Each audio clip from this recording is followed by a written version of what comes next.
Right, so we've got the breather tank welded up now, and that is basically where it goes, as we were kind of mocking it up with. And we've now got all the fittings in to finish off this header tank, or to get it as close to finished as we can get it for now. It might get modified a bit after, I don't know yet. So the most important thing is getting these weld-on fittings on, because if we get all the weld-on fittings on, then we can close up the tank, we can close up the lid of the tank, and then we can put the brackets on here to mount the breather tank. We can't mount the breather tank until we've got the lid on, and we need to put, we can't mount the breather tank until we've got the lid on the header tank. So in order to get the lid on, we need to get all the holes drilled in the header tank, get all the fittings welded on from the inside, and go from there. So first job, drilling a load of holes.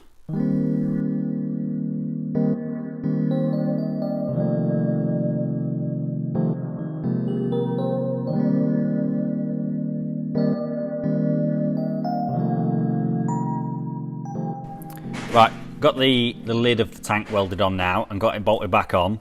Obviously also got the fittings in. So these are going to be the thermostat return, the radiator return and the turbo coolant returns, all into the top of the tank.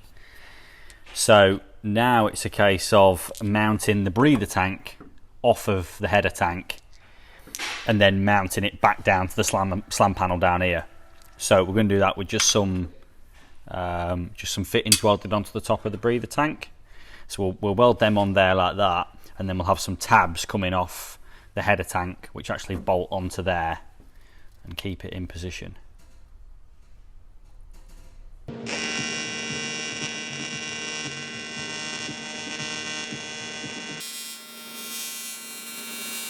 We've got the tabs welded on the top of the breather tank now.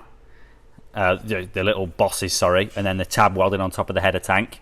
We have had to trim a little bit off the bottom of the breather tank to get it a bit tighter up to the header tank. Originally I wanted to try and keep the breather tank a bit further forward, but having since pushed the headlight back in, the mounts on these headlamps are all a bit broken. They've kind of been bodged a few times in the past, it seems. So where I originally had the headlight wasn't actually its home position, so probably should have checked that a little bit better the first time, but we've got it right now. We just have to trim a little bit off the back of the tank, which we'll basically just plate over. So we've got the rear mount on the header tank now. We've got that middle mount on the breather tank. So now it's just a case of getting another mount across from the slam panel to the header tank. To be honest, I think we're probably just going to have something, just like a tab that comes off the header tank and basically just fastens into the top of the slam panel here. We'll get the headlamp back in and have a look.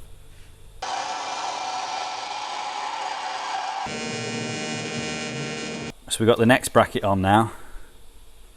So that is the whole thing pretty solidly mounted now. As you can see, it doesn't really bounce up and down. It looks pretty good at that. So what we need to start on now is all of the lines. So we know we've got one from the radiator, from the top of the radiator, which is going to come out of here somewhere, and then up towards the header tank, which is going to be this -8 one. And then we've got these two -6 lines, which one of them is going to go straight from the thermostat. So we need to put a tube nut adapter on there, which means we're going to need to cut off that little bevel. It's quite an odd sized piece of tube, this, so we may have to kind of adapt it. We'll see when we've got it off and see what we can do with it. And then the other one is going to be this turbo coolant return. So the original plan was to run that around the back of the engine, but having thought about it a bit more, I think we can make a neater job of it if we actually make a new coolant rail. So obviously the standard Vauxhall coolant rail, which runs along the front here, kind of ties in the thermostat, the turbo coolant return, and then shoots off back to the header tank. But obviously it's all the wrong way around. So I think we can make a new stainless steel version, which probably will end up being neater than if we ran it around the back. We'll end up with a shorter line, and it'll be better secured. Obviously it will be in quite a high heat area, but then if we use a fully stainless steel line for as long as possible, I'm not really sure we'll have to worry about heat too much. And then obviously we've got the two dash 10 breathers, which are going to go to the top of the cam cover. Haven't exactly decided where yet, but we'll figure that out as we go along. Okay, so coolant rail. Now, obviously the standard one that we spoke about runs across the front here and is bolted on to these points, and then shoots off towards the header tank and then to the thermostat. So we're going to kind of make a reverse one, more or less.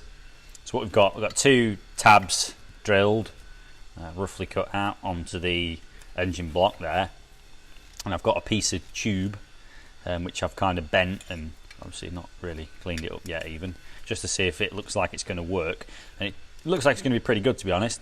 So I think with that, something like there, and then our tube nut adapter on the end like that, that actually takes us up to the header tank quite nicely, with just like a nice 90-degree piece of hose there. So that works quite well. So I think the first thing to do at this point now is to get these brackets and the tube cleaned up nice, get them tacked on, so we've got it at the right kind of angle. Again, it might change, so, but we're gonna have to start out with something. We'll start out with something, and then, you know, if we have to tweak it, we have to tweak it. But yeah, I think it's better off if we just get something better than nothing, and then work from there. So yeah, clean these brackets up, get them tacked on, get the tube cleaned up, and then see what it looks like when it's on the engine. Right, we've got these brackets welded on, so that is going to fit down here like so. Bolt in there. Since we've welded it, I went for 8mm holes in these so that they bang on for the bolts, and since we've welded it, it's pulled in a touch, so I just need to massage those holes out so we can get it bolted on.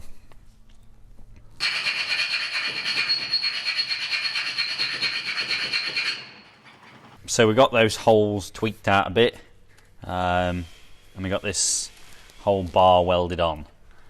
So it's going to have these tube nut adapters on the end of it, because they make a pretty good job of getting this small diameter tube up to like a dash 6 fitting. You can get like weld fittings, but most of the ones you can get off the shelf are pretty big diameter. They're kind of like these ones that we've been using for the header tanks.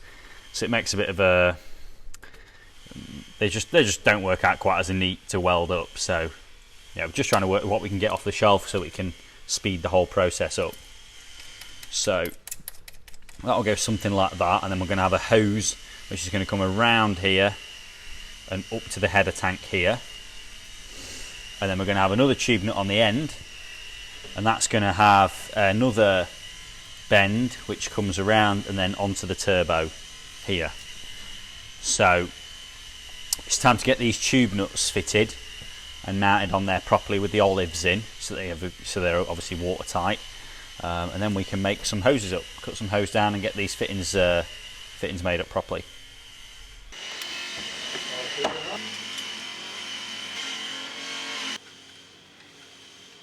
Right, so we've got those tube nuts fitted now. That's what tube nut adapter, tube adapter, whatever you want to call it, hardline adapter.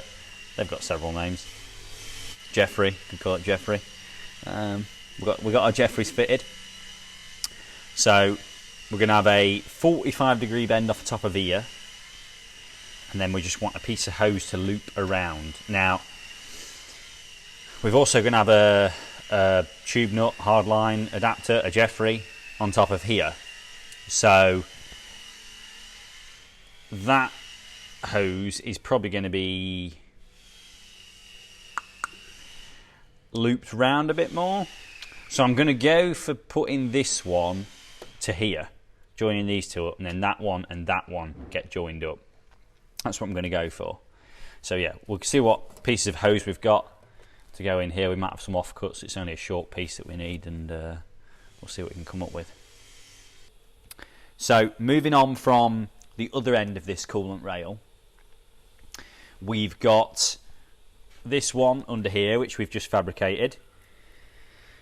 So this is now kind of the return coolant from the turbo to the header tank done. We've got that looped under there nicely. By the time we've got some heat sleeving on that, that is about as well protected as it's ever going to get, really. It's nice and far away from the downpipe and from the manifold. Once we get some of the kind of silicon fiberglass backed heat sleeving on there, because all of these hoses are going to have that on, that'll be spot on. So the next one to think about is the coolant feed. So I've already got one of these 90s on the other end of the turbo. These Garrett G25s come with an M14-6 adapter already in the turbo, so that's really handy. It means you can just thread an adapter straight on. And I've got that pointing straight down. So I've got me a kind of adapter on the back of the turbo pointing straight down. So I need to get this hose from here, this 90-degree fitting that's coming off the turbo here, underneath the radiator hose, and then back up towards the radiator pipe there, that coolant bar we've made. So what I've got is another 90-degree fitting, another weld fitting, and that's going to go somewhere there, just off at an angle. What I've also fitted in here is the turbo oil return, because obviously things are getting really tight here now. So I wanted to get the turbo, this flexi pipe oil return bolted on, so that we know where that's going to go and we can't get this coolant line in the way of it. So I'm gonna get that hose assembled into there, and I'm also going to get that fitting tacked on somewhere about there. Try and keep it fairly low down to keep it out of the way of the oil return, and we're just looking to try and keep the hoses as short as possible. We want the least amount of hose, really. We want just enough that everything's flexible, but any more than required is too much. We don't want, meters and meters of hose. That's only a good thing. So yeah, if I can get that on there, I'm just going to mark that with my Sharpie now. If I can get that in there, somewhere about there, I think that'll be perfect, because then that gives us room to shoot that oil return off down towards the block, and then we can get working on that bit next. Right, so we've got that fitting welded on there now, and we've got our 90-degree bend on. So now we're just going to try and get a piece of hose from here round under here to the turbo. So it's going to go just like that, basically. So we'll cut a piece of hose down, assemble that hose up, and it should just slot straight on. Right, so we've got another hose made up. This one is obviously the one that goes under here. So we can get it threaded onto the turbo first, because that's the more difficult one to get it threaded onto. Access is a little bit limited.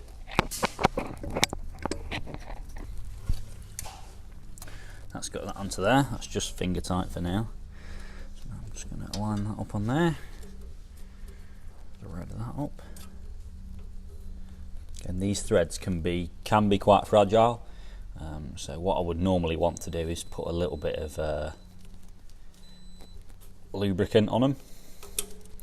But I'm just going to thread these on dry for now. That's come out pretty well. Pretty much what we were expecting. So again, that's another one ticked off. So while we're down here, we can also start looking at the turbo oil return. Obviously I had to put the corrugated fitting in. These are the ones that we use with our normal Z20 V-band kits. So I've got that in, and I'm just going to use a straight fitting on the end of there with a piece of hose, and then down towards the block fitting here. So I can get that made up now, and then we're pretty much done on this area of the turbo other than the oil feed. Right, so we've got that fitting on the turbo already. Doing. And I've got a fitting in the block now. So that's just a normal M18 to -10 adapter, and then a -10 forged 90. So to make sure I get this hose like pretty much the right length, obviously this is flexible, but I want to try and get it as close to the right length as I can.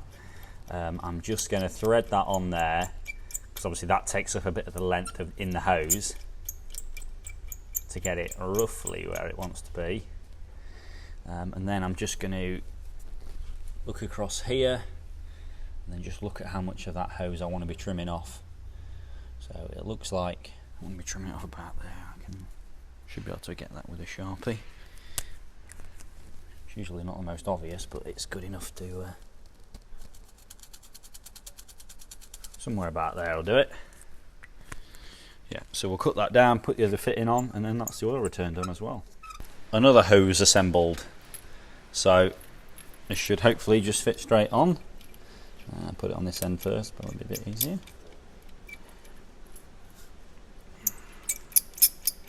Again, slightly tight threads. Well, the threads aren't tight, but like these aluminium threads, they do kind of need a little bit of lube on them, really, or they can cross thread and they can just get bound up and kind of damage the threads really easily. But yeah, just for all this dry fit, I'm trying not to where possible, just so it keeps everything clean. But yeah, that's that. That's another one done. So yeah, oil feed on the turbo, and that's the turbo all plumbed up. So next thing we want to start working on is getting this adapter onto the thermostat housing so that we can loop that up onto the header tank. We've got to get an adapter welded onto the radiator so that can come up to the header tank. I need a -8 one in here so that can come up to the header tank. Then we've got to get our feed from the header tank into the oil cooler delete bar, and obviously we need a lid in the header tank so we can actually fill it. That's one thing we didn't put in yesterday.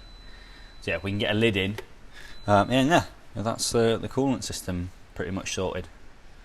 So we're getting there with it. So we've now got that hardline adapter onto the thermostat housing, and I've just thrown this 90 on there for now, so we can start looking at lining up the next hose, which is going to go between here and here. So we've got some more offcuts, or see if I can find some black offcuts that will work. I mean, we've got 4 black hoses so far. It might look a bit odd if I start throwing in some stainless over braid. Yeah, we only need a short piece of hose, and it's all going to get covered up anyway, so it doesn't really matter what colour it is.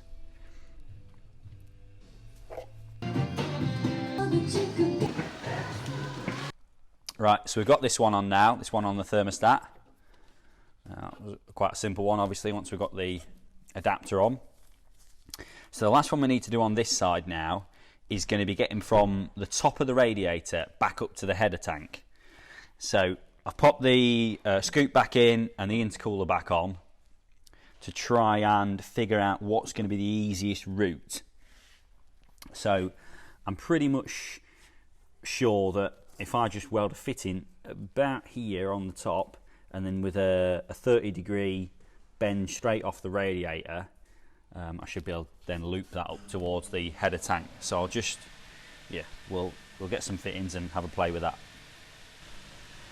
Right, so with that up there, that gives us just enough room just on the bottom of the intercooler to get a fitting in, and we can kind of point it off towards the offside where the header tank is as well. So what we're going to try and do is going to try and keep it as high as we can, but also obviously not touching on the bottom of the intercooler. We also need to bear in mind that we need to be able to get it on and off. Now, realistically, if that's ever coming off, the intercooler's coming off as well anyway. But it's always worth bearing in mind that there might be an occasion where you need to get it off, and if you just physically can't get in there, yeah, that'll be a bit of a pain. So yeah, we want to keep it low enough. So I think somewhere about there, I'll just mark that. Somewhere about there-ish should be fine. That gives us just enough clearance, and we can still just shoot it off towards the header tank at the back there. Yep, so now we need to just get the radiator off again, another hole in the radiator, and weld that fitting on. Right, so we've got that fitting welded on here now, and I've just put the actual hose fitting on loosely. So we want to try and get that from here up towards the header tank here. So I want to try and keep the hose as straight as possible. I don't really want it to loop down too much because it's just excess hose then. So I think with that about there-ish lengthwise, and then that down there. This piece of hose I've got here is almost about the right length. I just need to trim off maybe about an inch. I think if I trim an inch off, it's probably going to be about bang on, just maybe inch and a half. The inch and a half will probably make it about bang on the right length. So we'll trim that down, put the fittings on again, and then that's another hose sorted. Starting to get there. It's got to be a colossal amount. Right, so we got that next hose made up now, this -8 line. That's return line from the radiator. So that is all of the kind of return lines to the header tank made up. Obviously we've still got to put a cap in it, and we've still got the actual main line to go from the header tank to that cooler bar, that oil cooler delete bar.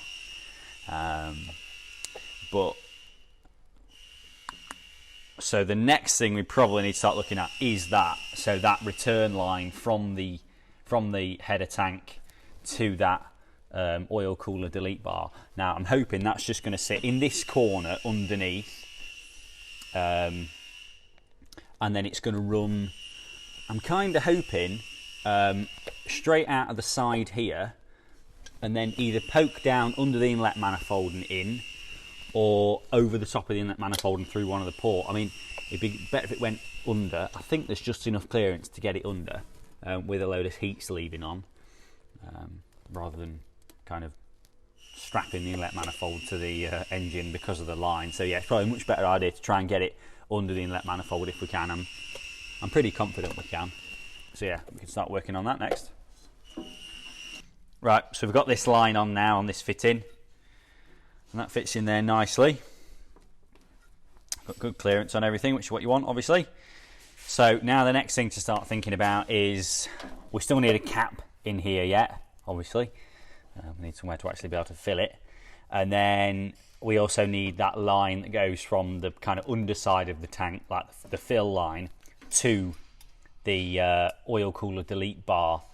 So the plan is to have that fill line directly under here, so kind of on the other side in this corner, and then just have it run straight round under the inlet manifold and then into that oil cooler delete bar. So that should be nice and simple.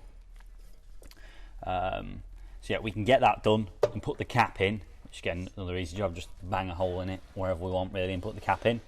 And then it's time to start working on mounting these oil cooler cores, I think. Get that engine one mounted first. It's been hanging down there for a while now, so we need to get that tied up.